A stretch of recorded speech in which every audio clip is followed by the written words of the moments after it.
Woo! Real Housewives of Potomac, season 9, episode 5. Um, I don't know. We start off where we left off at the dinner, where Mia brought up this butt dial that Karen done did, and where she said, "Those girls think I'm with Ray." Okay, so now she doesn't remember it happened. Boop de boop de boop. They had some drinks, of course. Come to find out, it was 3 years ago. So I immediately, once I heard 3 years ago, I honestly just checked out and I got a little bit upset because you tried to say this to justify Jocelyn's conversation with Karen, where she so called thought it sounded like Karen was drunk. What? I was like, that is not even right for one. For two, what? 3 years ago? That is so irrelevant to the situation. I don't know. This thing that they're trying to get to, which is basically trying to call Karen an alcoholic. Like, I think that's literally where we're boiling down to it at the end of the day. So that's why I really don't like it, because just because you have a DUI or whatever don't mean that you're alcoholic. It just means you drunk and drove. Clearly, you had a bad decision. Clearly. Like, I don't know. Either way, we get to talk about Ray, um, their relationship, because do you love Ray and all this stuff, and how, blah, blah, blah, blah, blah. Because, of course, Ashley brought up in her confessionals how, yeah, I actually remember, like the rumors and things like that, which we all heard about Blue Eyes and such, the driver. They're not really together. She sleeps around, whoop de whoop. So Karen just said, no, I love my husband. He loves me. Whoop de whoop de whoop. But we do have our issues. It's a marriage. They've been together for what, 30 years or so. Ain't nothing sweet all the time. But at the time, we were going through. So, hence, maybe I was drinking more than I should have. Hence, that's why I made the decision that I made to drive. Hence, I got an accident. Hence, this is where we are. So I don't know. I'm a little over it. I'm a little over it. I guess while we waiting on Wendy's party to start, what's her name? The new girl. She get a call from her man TJ. What's that girl name? I'm sorry, I'm forgetting her dang name, but she talking to him, so he's actually real to the other ladies, because Wendy actually saw him and Jazzy actually saw them. So they can confirm that, hey, she's in a relationship. She might not be doing nothing, whatever, with this said man, but, they're really nerdy. He's really nerdy. I don't know. It's something about, I know everybody was trying to say he wanted that trainer, but look, we don't know what he wants at this point, okay? Oh, I thought they was staying up for a party or waiting for her party. I'm like, why do they keep counting down into Wendy's birthday? No, they was just staying up to midnight so that she can give some little old grand speech about how she's so excited to be 40 and appreciate all the ladies, things like that.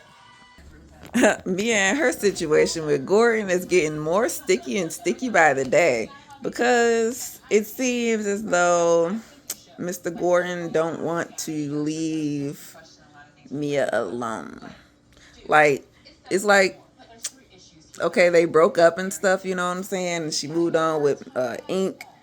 But I think maybe with Gordon seeing them together and all this stuff is, I guess, hurts Gordon's feelings, which, okay, sure, understandable. But it's like, Mia will always be there to help him out and make sure he's okay and things like that. So it's a weird entanglement to where it's like Mia wants out, but technically she don't, because she's helping him take care of him. He's the father of her children, blah blah blah. Um, but at the same time, it's like, but I want my own freedom and my own thing, and I want to move on, but I can't. Like, they're stuck in this crazy circle, and she's using that excuse of him being bipolar as a reason why, I guess he needs all this help and things like that. But I mean, technically, I don't know. I feel bad. It makes me feel bad for Gordon. Like, I don't really care about Mia. It just makes me feel bad for Gordon at this point because he need help. Like, I don't know. Poor thing. Maybe she can hire somebody to take care of him or something like that, like a nurse or a caregiver, things like that. And then, of course, Jacqueline does bring up a point like, you guys live in the same building and everything. Like, y'all need to just be completely away from each other. Maybe that distance instead of just seeing him every day. And maybe that will kind of help. But we'll see what happens. Mia needs to figure it out because it ain't. I mean, is it really healthy? Maybe not. But it's a little stressful. And Ink, I feel like, I know he being cool with it and all, but I feel like maybe Ink down the line is going to have a problem with it. You know what I'm saying? We fly back to Potomac real quick because, Giselle is out there with her girls, Adora and Angel, and her baby daddy. And the girls is doing their graduation thing and growing up on us. Oh, so cute, so cute. And congratulations to them. Okay, so I don't know how I'm going to break this conversation down, but we going to breakfast, right? Wendy birthday. Hey, everybody. Breakfast. Mimosas. Of course, Karen and Hannah. See, listen. We going in. Basically, okay, well, Giselle does call Wendy real quick. Hey, happy birthday, I'm on my way. We're talking, and Kay was like, we're going to have to give Karen a break. Because we've been, since yesterday and maybe the day before, actually, like, everything has been a pile up on Karen. So let's try, let's not do that today. Jazzy. I second that notion because, that was a lot, whoop, whoop. Karen, yeah, because y'all just want to attack me for such and such and all these things and whoop. Like Mia bringing up stuff from 3 years ago, thought she was doing something, but girl, nope, you didn't. Try again. So this leads Mia and Kay to get to arguing because Mia's the one that started it. She brings up something along the line of like, hey girl, you in girlfriend boot camp, so you might want to just chill, woo before you come into the fold. Something about you got your flute, but I think she got her flute, so it doesn't even matter. Well, how you get your flute? Because you got your little crazy boyfriend situation, whoop. Oh, so you want to bring up the past? Okay, we bring up the past. What about your drug dealer boyfriend, okay? So they're like, who? Drug dealer boyfriend? Because obviously the one that she got on the show, he ain't no drug dealer. He got a legit job and he make a little coin. So you talking about my past? Okay, my past, who cares? I might have had somebody whoop, but at least I wasn't no stripper. Okay, yeah, I was a stripper, but who cares? I wasn't in the streets or something. Whoop. Okay, yeah, like they're slanging in the mud basically at this point. Back and forth. Jacqueline tries to break it up, but to no avail because Wendy caught it. Girl, you can't tell nobody to not bring up the past because it was your friend who was the one that started it. So tell your friend that she the one that need to calm down. Whoop, flip back over. Mia, I can't remember the exact word verbatim, but basically she calls her stitches because remember at the GNA party, Kay got into it with the Muppet. So stitches. It was a glass broke and it cut her. She's healed and everything now, but that's a trauma. So of course that was a trigger. Woo! Don't be calling me stitches. Whoop. Check your face, because we all know Mia. She's not smooth like everybody else. I mean, my face ain't the best, but it ain't crater. Mia got that problem, but she's still cute or whatever. It don't affect nothing. She still get. Listen, nobody flaws affect anybody. Just so everybody know, because everybody can get something. That's all I'm saying. Anywho, they arguing. Once she gets called the stitches, and brings up this scar. This is where Ashley, because nobody's saying nothing. You know what I'm saying? I was feeling like the new girl, which I can't believe I'm fumbling her name right now, but Miss QVC in a confessional, she was feeling just like me. Like, girl, they arguing because you call her man a drug dealer and you call her a stripper, although maybe calling her the stripper was true. So where are we going with this conversation type deal? Yeah, I was on her page with that. But when we hit the stitches conversation, Ashley says, "Yeah, so where is the scar? You know, I want to see it and see, what did you use? You got a skincare line or something? So, what did you use? The scar is gone. I want to know." Something to that effect. So while she's doing that, of course Kay look at her like, "Bitch, what? Don't you talk to me about no scar, you of all people." And of course Ashley does the, "What did I do? What, me? All I said was, I just said," girl, your friend, the Muppet, Deborah, is the one that did that to me. So for you, and you sitting next to me, child, listen, I don't even know why Kay was sitting next to her. And it probably didn't click into her mind until after the fact. But girl, and I'm sitting next to you. This is what you gonna... Okay, Ashley, I got your number. And this is where Kay storms off, and she's in a big... she's in a big frenzy tizzy at this point. She's crying. She's heated. So everybody's like, "Oh my God, we was not supposed to be ruining nobody's birthday." Like, we used to ruin Karen's birthday. We trying to be nice and do this something nice for Wendy. We supposed to be going after breakfast. Where are they supposed to be going? To a doctor's office that Mia opened so they can meet Dr. McDaddy. I don't know. That was kind of funny, his little name. But Big Daddy, who knows? But either way, is we gonna make it because now we arguing. Of course, Kay explained why Ashley can't bring up the scar. Obviously, I got it because, girl, your friend is the one that did it. You freaking nut fucking case. Like, I case there, Ashley, at this point. It's how many seasons in? 9, and it's the same old Ashley, the same old story, the same old confessional, the same old forehead.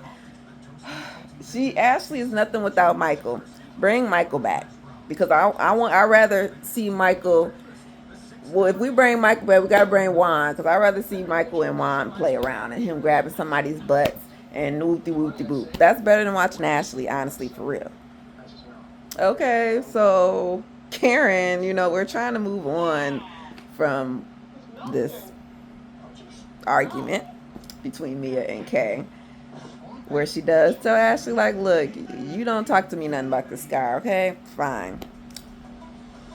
Jacqueline tries to bring it up as to what's going on type. They looking at her like, "Girl, clearly read. You can't read the room, read the table. We're moving on." But Karen takes this time to not move on and says, "Well, can I be a little messy for just a little hot second since we're all in it? What about Mr. PP? Mr. PP, Jacqueline. Who's Mr. PP?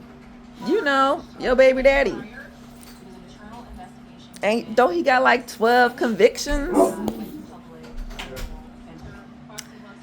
Yeah, Karen was just basically trying to do to Jacqueline what she did to her. I mean, if I bring something up about you, it's gonna hurt your feelings. So I just want to hurt everybody's feelings. Basically, that's hurting mine.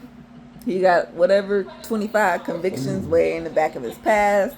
It's over with. He dealt with it, and she's still with him, I guess. So who cares? Who cares? I don't know. It ain't really landing like she wanted to land. It's only landing a little bit, but not that much. This breakfast, I don't know why they sitting at this table for this long arguing. This is half the show. They've been sitting at this table for half the show. What? Talk about nothing. Arguing about nothing. Can we leave, please? Yeah, so Mia, Jacqueline, Ashley, I believe they are against Karen in this instance because they are definitely pulling up all the facts. Like, girl, she got this count 8, or she got 8 counts. this one, this one, this one, this one, while she bringing up all everybody else stuff. She need to be worried about what she dealing with. You know, she deflecting, she doing all this other stuff. Okay, fine, she may be doing that because technically she can't really talk about it at the moment. So for some reason that ain't clicking in y'all mind, and y'all want to keep poking at her. Keep poking at her, keep poking at her, keep poking at her for something that she's not going to give up. So what is the point? So if I was Karen and y'all keep poking at me and poking at me and poking at me for something that I'm not going to give up, I might as well poke at you. And I'm going to keep poking at you, and I'm going to just keep throwing anything at you just because you're just doing it to me. So I'm like, what? And Mia, I thought they was working on their friendship, but I feel like maybe this is some old renderings from back in the day that they never really got over because they weren't necessarily the best of friends. But it's something underlying in that. I know you're trying to help and protect your friend Jacqueline, but she's a grown ass woman. She ain't no kid. She can handle herself. She the one who said the thing, so she need to be able to want to back it up. Like, come on, Mia, you don't need to do that because now you're in it and now you're against it. So Karen versus everybody at this point. I mean, Kay is on her side, Jazzy on her side. I can't believe I forgot the new girl's name. QVC is on her side. I like QVC. She on the side. I mean, she don't really pick a side, but I like she's using logic and reason to think.